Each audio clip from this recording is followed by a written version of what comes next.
Hello there, ladies and gentlemen. Welcome back to the Rocket Arena. Finnard will be resuming his championship after picking up the win over the previous winner, Akemi, and it's going to start off very well, taking the goal in this Rumble matchup.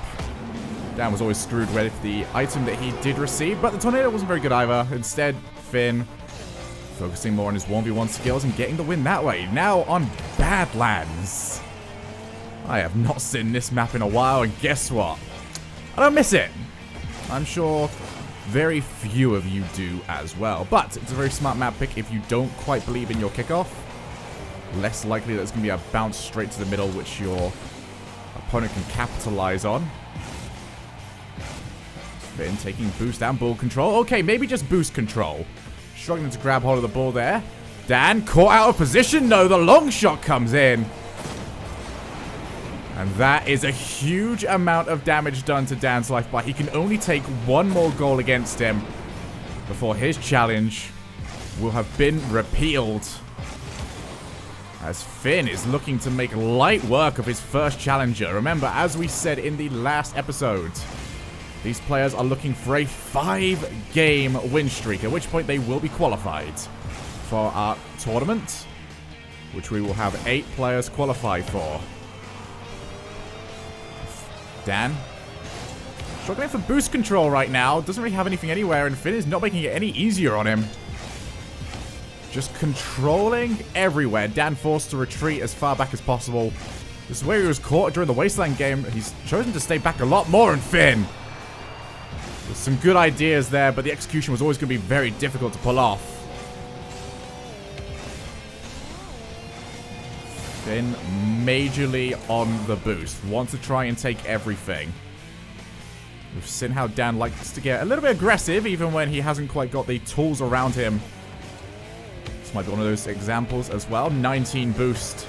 Trying to make something, but he's made a complete kerfuffle out of that. And he'll feel lucky that Finn wasn't able to half rotate, or half flip I should say, back into the ball. Just didn't quite have the spacing for it. But Dan is clearly on the back foot and needs to find a way to stave off the pressure of our current arena champion. As Finn plays the ball. It's going to be a little bit too heavy though. Unable to drop down for an immediate shot. And now Dan is on the counterattack. Ricochets off of Finn's car. And that means that this match will continue. Dan showing signs of life. I think it was the first time he even had any boost as well, so he'll be very happy with that. Now, just needs to try and find one more, and he'll head this into a tiebreaker. That's the good thing about the first of 3 goals rule set we have here, is that comebacks are always possible, but Finn would like to try and make that possibility as little as, well, possible.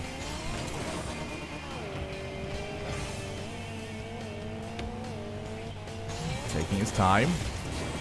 I'd like to see Dan trust his instincts a little bit more and go take the ball down a little bit. That's very much against the advice I just gave him.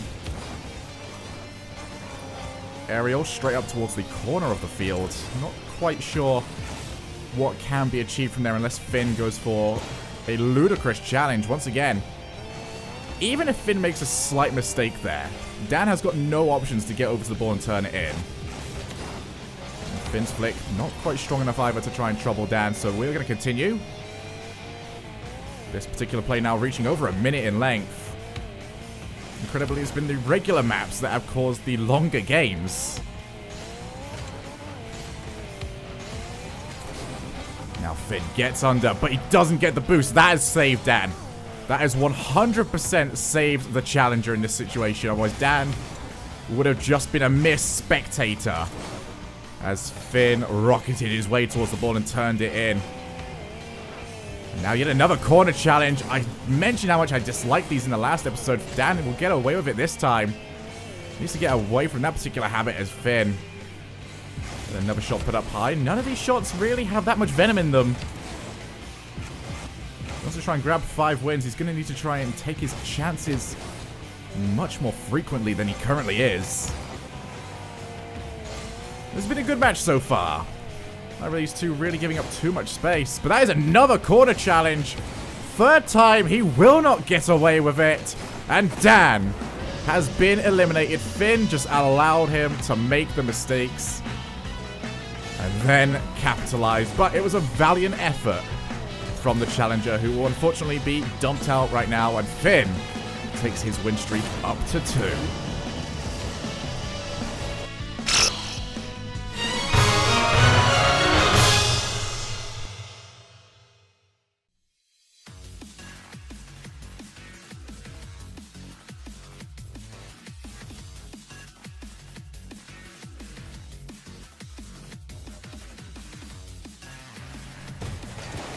Now we get ourselves a glimpse of Drop Shot. Funny story.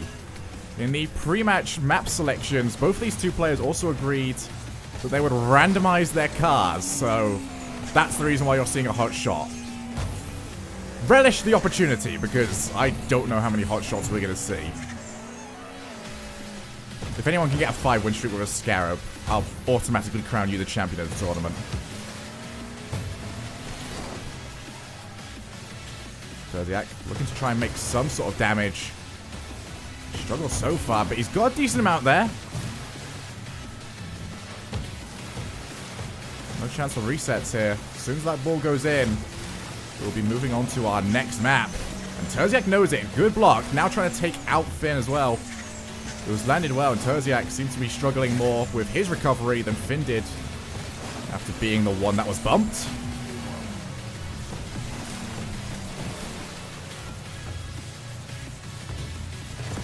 Click back down, and Finn will happily take advantage. One hole opened up. It's not a huge gap for Finn to aim for, but it is damage, and that shot right into the body of our defending champion's car.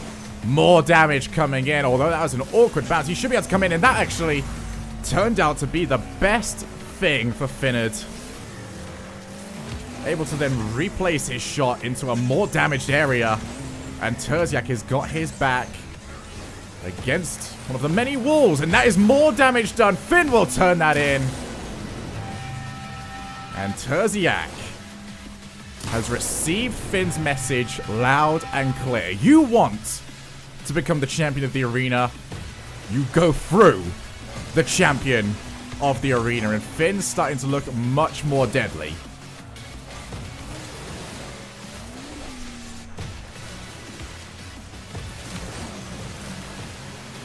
Finn, once again, trying to cause some sort of pressure. Already too many options, though, in that situation. That should be a shot on target. It's not. Terzi will take a sigh of relief after seeing that one bounce off his post. And you can see there, Rocket Labs Maps has not exactly been well treated when it came to these walls. Very difficult to see through them at times. Oh, wow, that looks just genuinely horrific. And I can guarantee you these players are seeing exactly what we are seeing. Terzi almost got the ball on the hood. I think that's about as good as you're going to get with Hot Shot. And it still wasn't good enough. Finn now on the counterattack. Hits the Cosmic Hoop. Hits the Cosmic Hill, I should say. Both players having very good opportunities. Neither player able to turn those very good opportunities in. I mentioned in the last episode how hoops can become a very dangerous, it's going to last forever sort of map. Cosmic's very much the same way. Your angles of approach are pretty well known. Looking for the wall aerial, almost managed to get it. That long nose of the hot shot. Still not long enough to get the tap in. And now Terzi seems to have wrong-footed himself. That should be a goal, and it will be.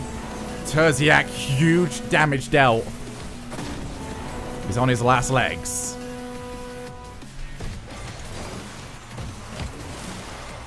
This is very bad indeed. And Finn, it's over already.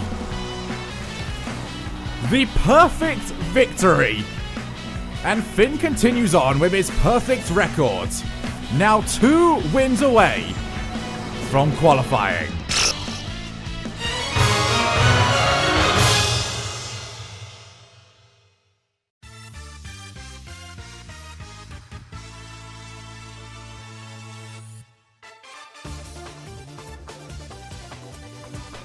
I think there was ever a map that our current champion was not going to really disagree with seeing. There was always going to be drop shots, although Django will be his challenger. Django's Got a Mango is his full name. It is a glorious name indeed, and he'll be looking for a glorious victory. You start off very well, though. All of this damage coming through. Finn reverting back to the Octane. No random cars have been agreed upon here. I have to say I do agree with that right now. Finn has reached the business end of his streak. Just 2 more wins needed.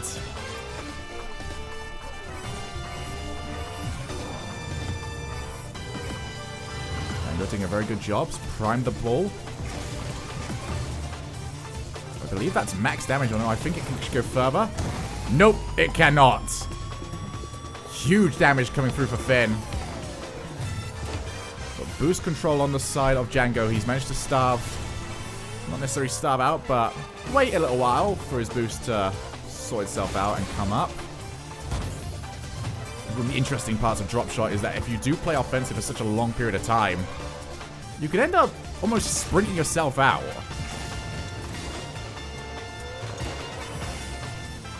You need to try and take advantage of that rush that you do have.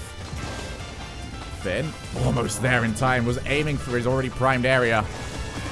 And that should be it. That is going to be a lot of damage dealt, and not only a lot of damage dealt, but a goal on the side of Finnard.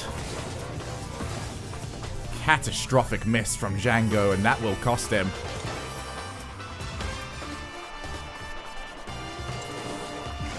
This could be interesting. It was. Okay. I get very nervous whenever I see hoops around. However, Finn does a very good job of alleviating those nerves from me. Finishing off the hoops match very convincingly, and he's also very close to finishing off this match very convincingly. 1 goal away. And then he'll be on a 4-win streak. Django has got to pick this up, and he's got to do it very soon.